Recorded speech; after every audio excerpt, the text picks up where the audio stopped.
Hello, I am glad to see you again, and we're going to read a new news story. Before we start, I want you to review these thinking questions.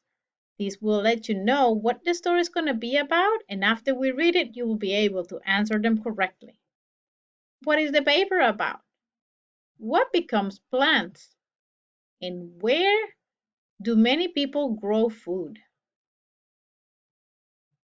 The title, of our story is Growing Food at Home.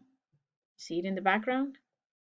And the author is the people from News to You in the current events. There's no particular author. Before we start, we're going to watch this video.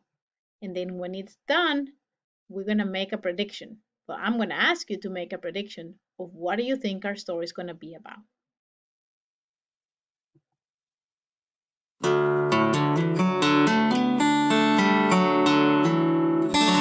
We're always looking for ways to grow more food in our small garden. And over the years, we've adopted 9 strategies for maximizing our growing space. Today, I thought I'd share these strategies with you in the form of 9 simple tips. The first tip is to grow in garden beds instead of rows. Growing in beds maximizes the amount of growing space relative to walking space. For example, this 4x8 potato bed has 32 square feet of growing space, but if it were planted in single rows with walking spaces in between, we'd only have about 16 square feet. Additional space savings can be achieved with keyhole beds, which allow access to all crops but only have a small inlet or keyhole in the middle, thereby significantly increasing growing space relative to walking space. The second tip is to optimize spacing between beds and plants. We decided to make the center path in our garden only 25 inches wide, which frees up a lot of growing space, but is still wide enough to carry buckets of compost, mulch, and compost tea around the garden. Of course, if you want to use a wheelbarrow, you'll have to make the path wider. The paths between the beds on either side of the garden are only 18 inches wide. We find this width to be just right. We can still comfortably navigate between the beds, but any narrower would be awkward. When it comes to plant spacing, we like to plant crops as close as we can without hindering their growth. A great reference for plant spacing is Mel Bartholomew's book, Square Foot Gardening. We often follow Mel's recommendation to the letter. For example, these indeterminate cherry tomatoes each occupy a square foot of space, and we prune the suckers to keep them from getting too crowded. Tip number 3 is to grow vertically. This may be the best space-saving tip of all. If you've ever seen a squash or pumpkin plant sprawled out on the ground, you'll know how much space can be saved by growing vertically. We grow a wide variety of crops on trellises, including tomatoes, peas, pole beans, winter squash, pumpkins, and Malabar spinach.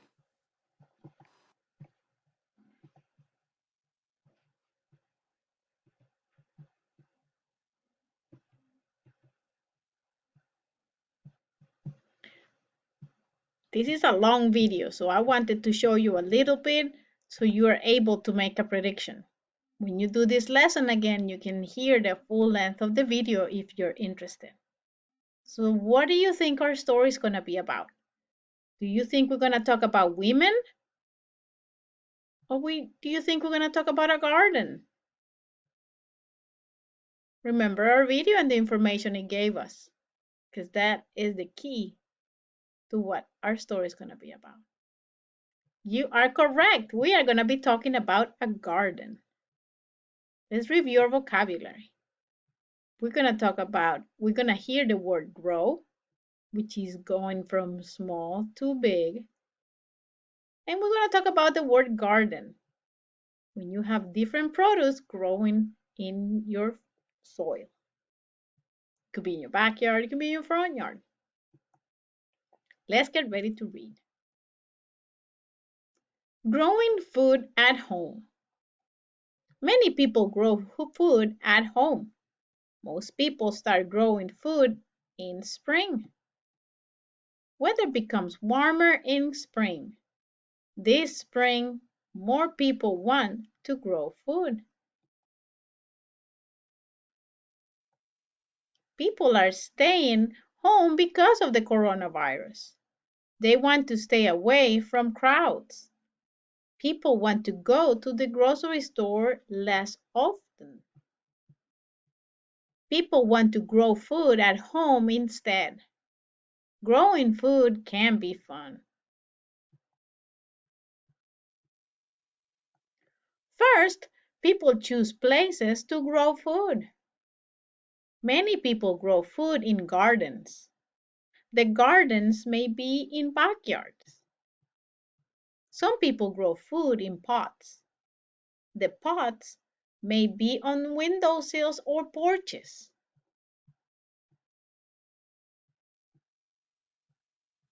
People choose the kinds of foods to grow.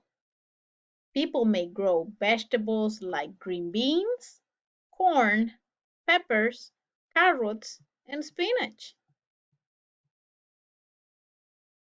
People may grow fruits like blueberries, watermelons, raspberries, strawberries, and grapes. I don't know about a watermelon on the windowsill. I'm just playing.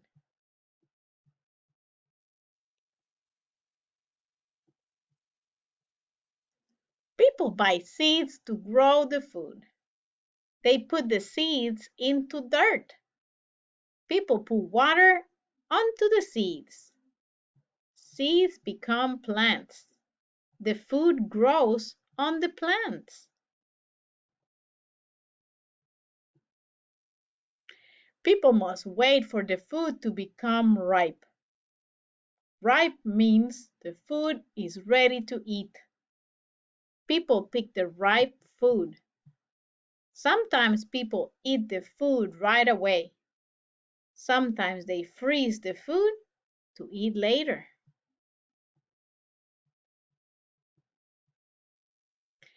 People may use the food to make recipes. Some people may use vegetables to make a sandwich, a salad, or a soup. I love soup. Someone may use fruits to make a smoothie, a fruit salad, or a pie. Ooh, I like pie too. Many people are growing food at home. People are growing food in gardens and pots. The food includes vegetables and fruit. Anyone can grow food. Would you like to grow food? Hmm.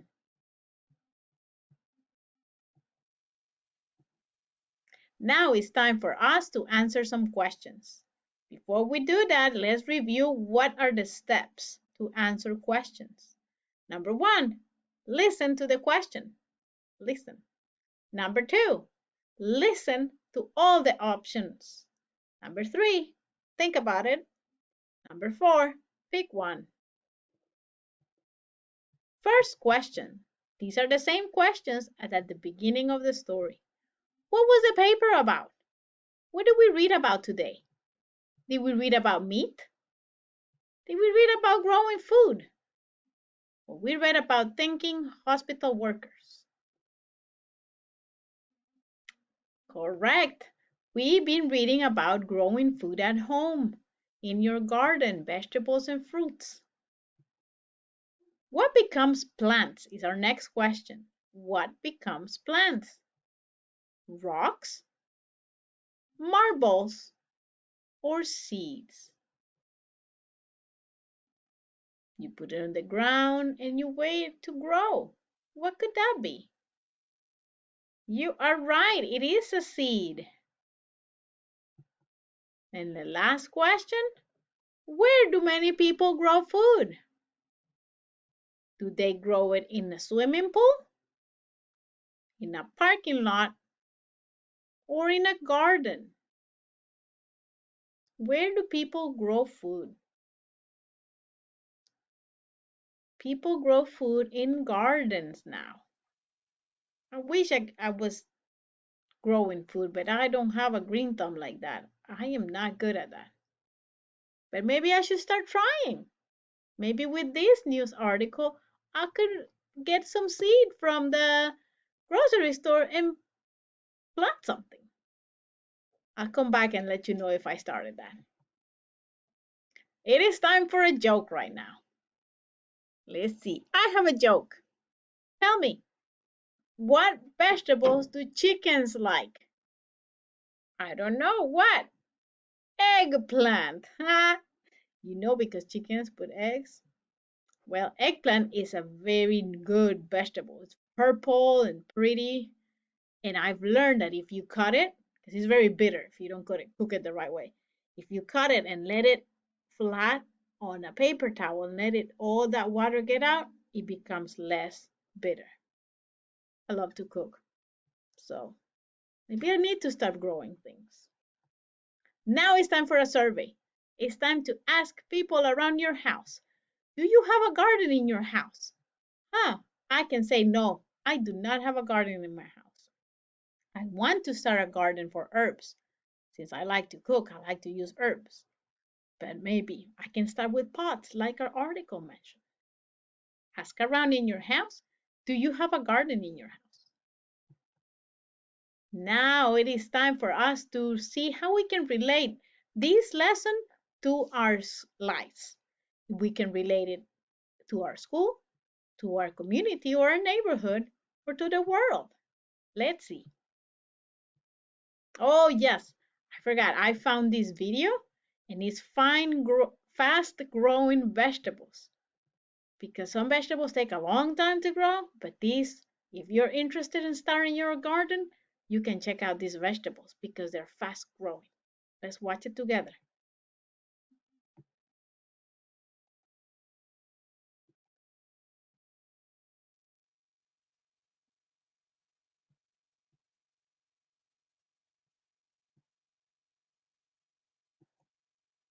One of the great challenges in this world is knowing enough about a subject to think you're right.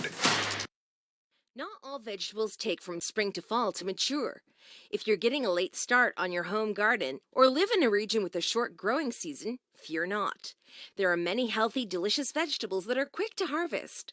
Here are the 9 fastest growing vegetables to get your garden jump started. 1. Garden cress, 14 days. Ready to harvest in as little as 2 weeks, garden cress can be planted in early spring as soon as the soil can be worked.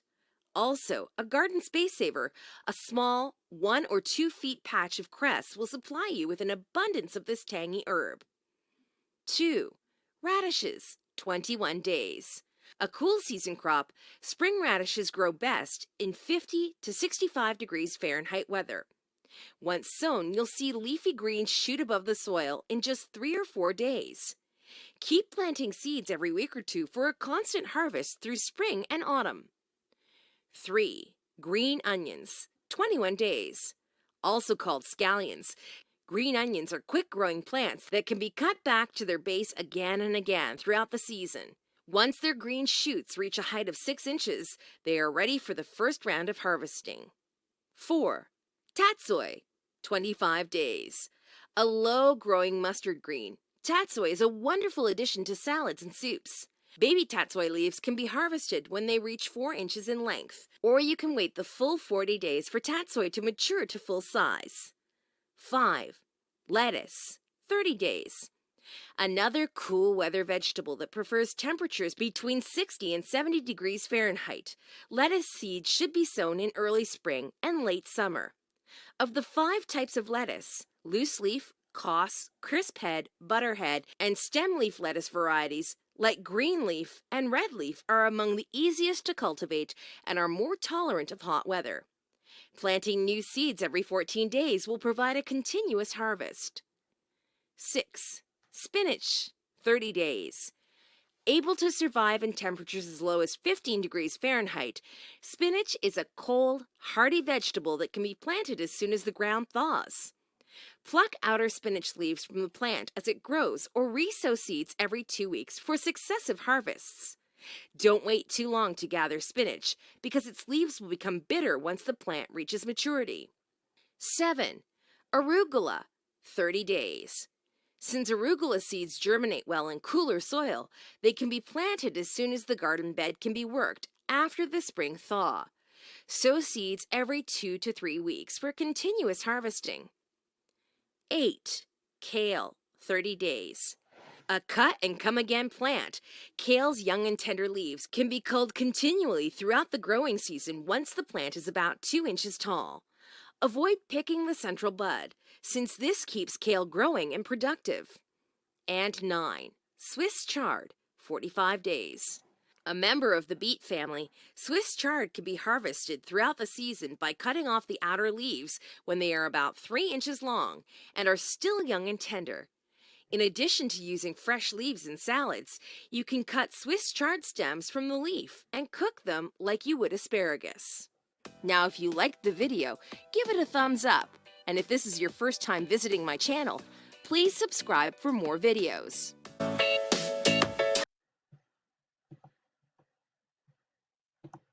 All right, now I gave you some information about fast-growing vegetables. Maybe we all can start growing something during this time that we're at home.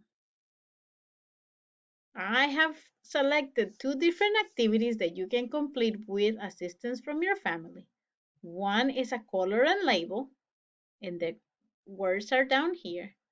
And the other one is our vocabulary review.